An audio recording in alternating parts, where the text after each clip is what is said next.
الحمد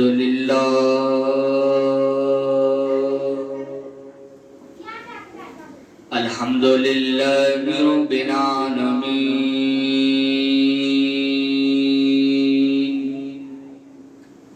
والصلاة والسلام على رسوله الكريم أما بعد فأعوذ بالله من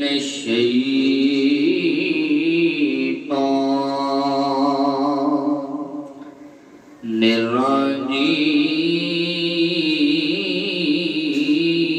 الرجيم بسم الله الرحمن الرحيم قال الله تبارك وتعالى في القرآن المجيد والفرقان الحميد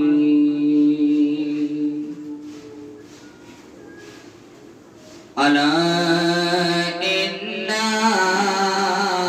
أولياء الله لا خوف عليهم ولا هم يحزنون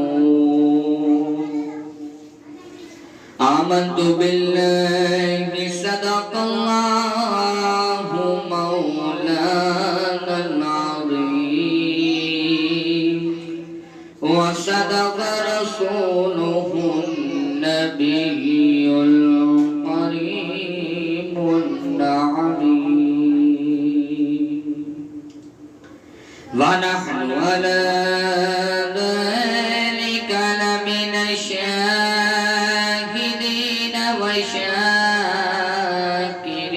والشاكرين والحمد لله رب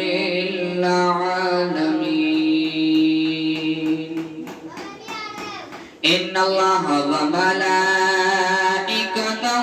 يصلون على النبي يا أيها الذين آمنوا صلوا عليه وسلموا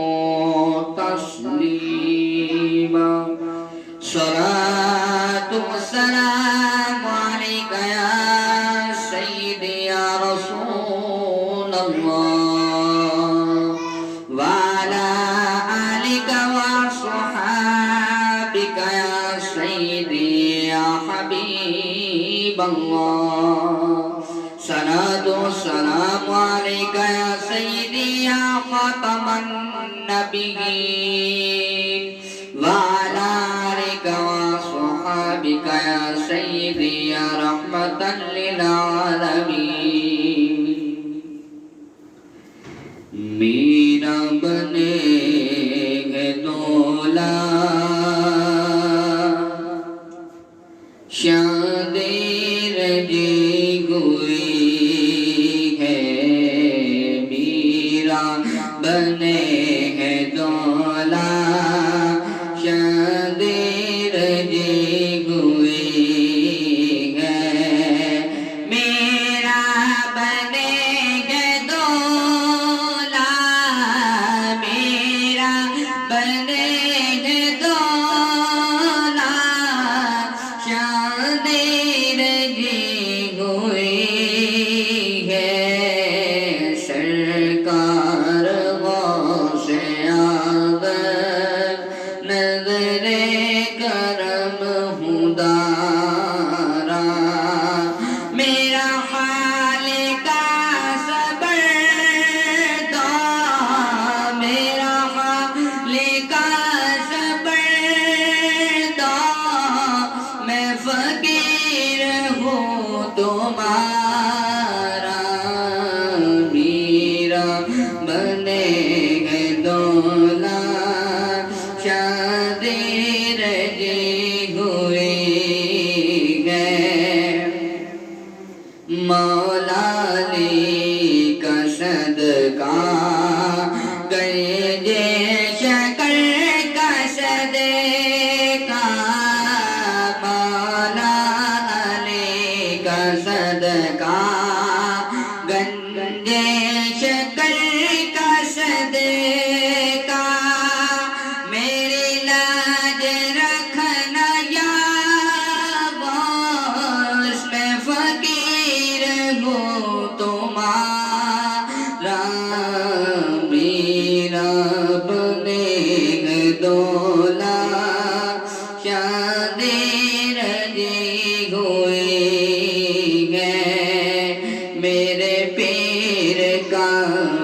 وسیلہ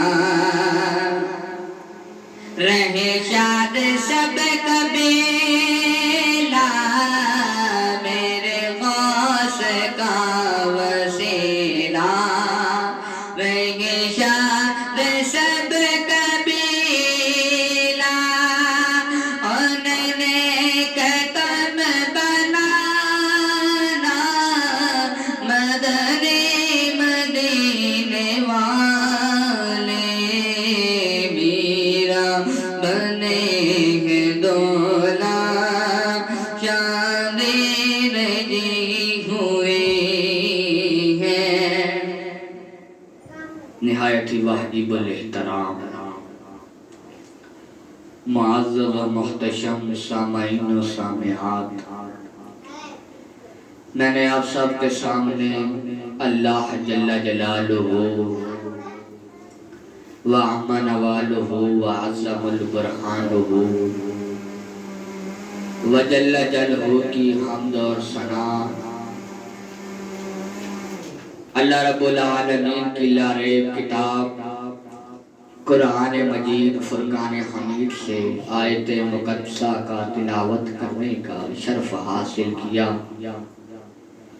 اور حضور نبی مکرم نور مجسم شاہ بنی آدم شافع روز جزا امام الانبیاء محبوب کبریاء جناب محمد مصطفیٰ صلی اللہ علیہ تحیت و ثنا کی بارگاہ اقدس میں ہدیہ درود و سلام عرض کرنے کے بعد اللہ تبارک و تعالی کا بے حد شکر ہے، اس کا کرم ہے کہ اس مالک دو جہان نے ہمیں اشرف المخلوقات بنایا، اور اشرف المخلوقات بنا کر حضور نبی کریم علیہ السلام کا امتی بننے کا شرف بخشا۔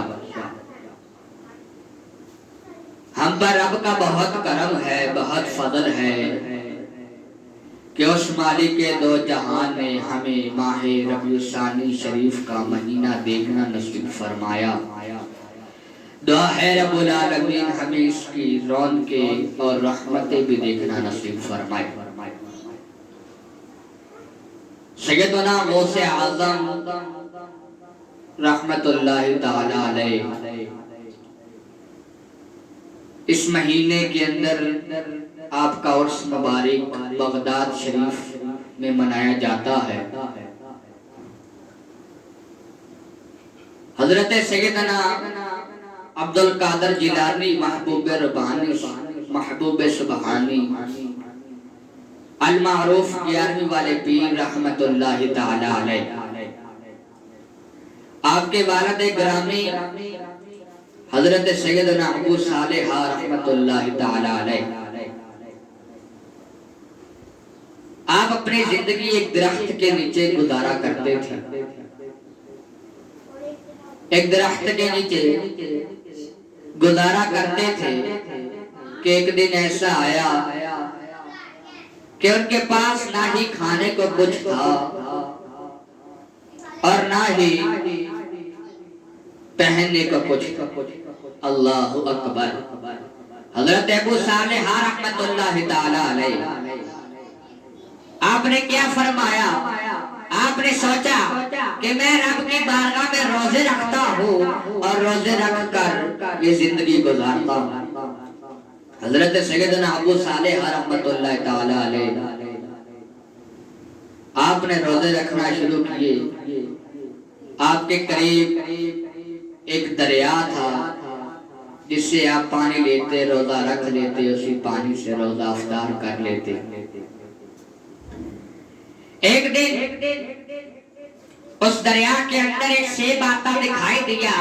حضرت ابو صالح رحمت اللہ تعالی علیہ، آپ نے رب کا شکر ادا کیا۔ رب آپ کا شکر ہے کہ آپ نے مجھے اتنی اچھی نعمت کھانے کو دی۔ حضرت ابو صالح رحمت اللہ تعالی علیہ، آپ نے وہ سیب اٹھایا اور کھا لیا۔ جب وہ سیب کھا لیا، ذہن کے اندر گھوم رہا ہے، ذہن کے اندر یہ خواہش ہے کہ کہیں میں نے یہ حرام کا مال تو نہیں کھا لیا،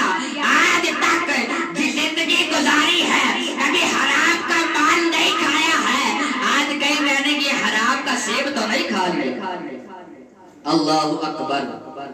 حضرت سیدنا ابو صالح رحمۃ اللہ تعالی علیہ آپ نے کہا چلو جہاں سے یہ سیب آیا ہے، اس باغ سے سیب آیا ہے، اس باغ کے مالی سے جا کے معافی مانگتے ہیں.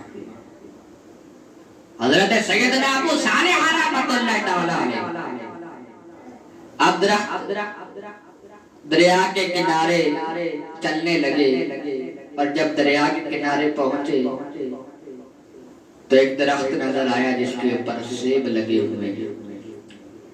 ان کے پاس ایک اللہ کے نیک ولی کامل بیٹھے ہیں. اب ان کے پاس جا کے کہتے ہیں حضور میں نے آپ کے درخت کا ایک پھل کھا لیا ہے، ایک سیب کھا لیا ہے. حضرت ابو صالح رحمۃ اللہ تعالی علیہ اب یہ بات ان بابا جی سے عرض کرتے ہیں اے حضور میں نے آپ کے درخت کا ایک پھل کھا لیا. اللہ اکبر. پہلے تو وہ بابا جی مسکرائے پھر کہنے لگے کہ آپ کو اس کی سزا ضرور ملے گی.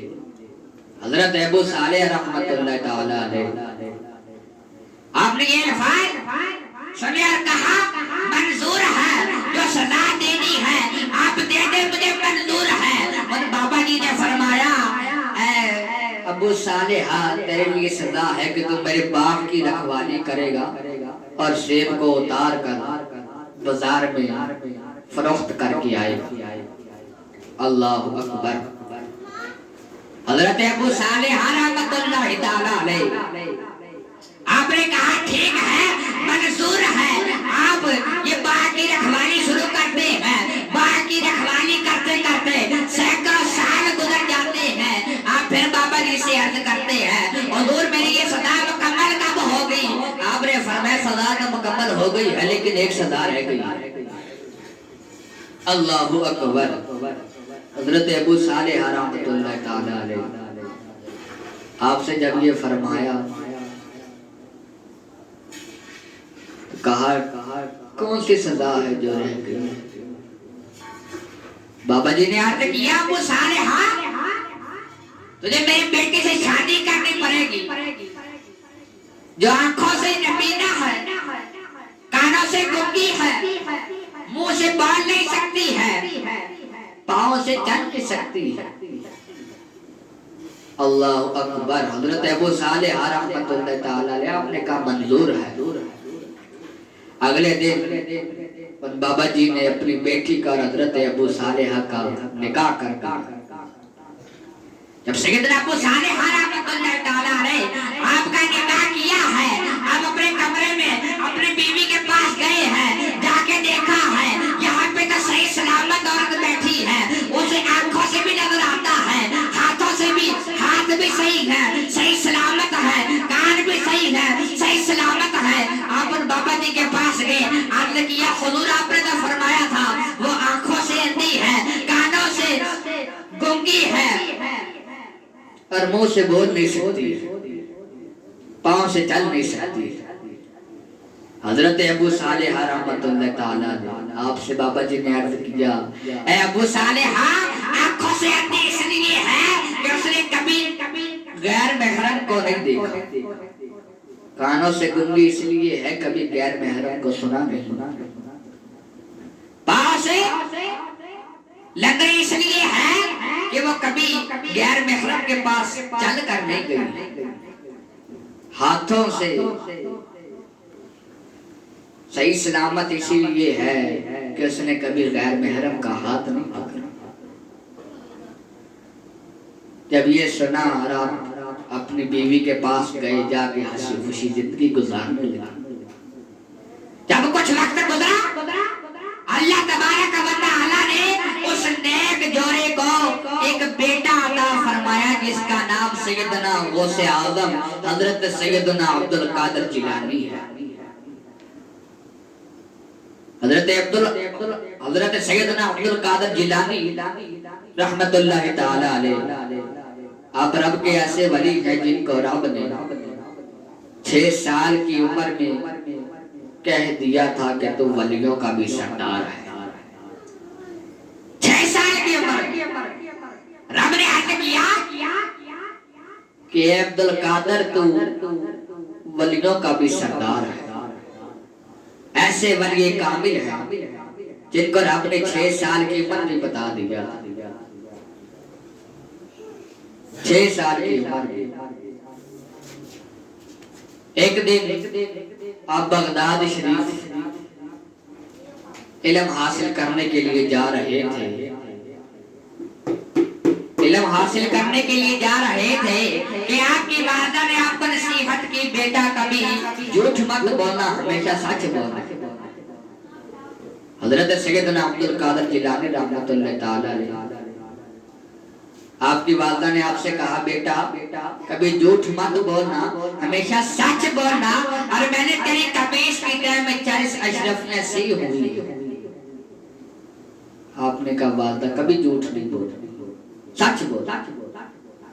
اب یہ سن کر بغداد شریف قافلے پر روانہ ہو گئے کہ اس قافلے کے اندر 60 ڈاکوؤں میں قافلے نے پڑاؤ ڈالا اور سارے قافلے کو لوٹ لیا. ایک ڈاکو حضرت سیدنا عبد القادر جیلانی رحمۃ اللہ تعالی علیہ آپ کے پاس آیا, کہنے لگا بچہ میرے پاس جو کچھ ہے سب کچھ نکال دے. حضرت سیدنا عبد القادر جیلانی رحمۃ اللہ تعالی علیہ آپ فرماتے میرے پاس صرف 40 اشرفیاں ہیں جو میری والدہ نے میری قمیص کی تہ میں سی ہوئی. وہ ڈاکو حیران ہو گیا اور واپس چلے گئے. جب حیران ہو گئے واپس چلے گئے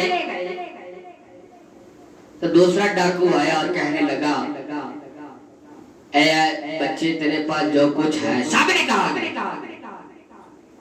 سیدنا عبد القادر جیلانی رحمۃ اللہ تعالی علیہ آپ فرماتے ہیں کہ میری والدہ نے صرف 40 اشرفیاں قمیص کی تہ میں سی ہوئی ہے.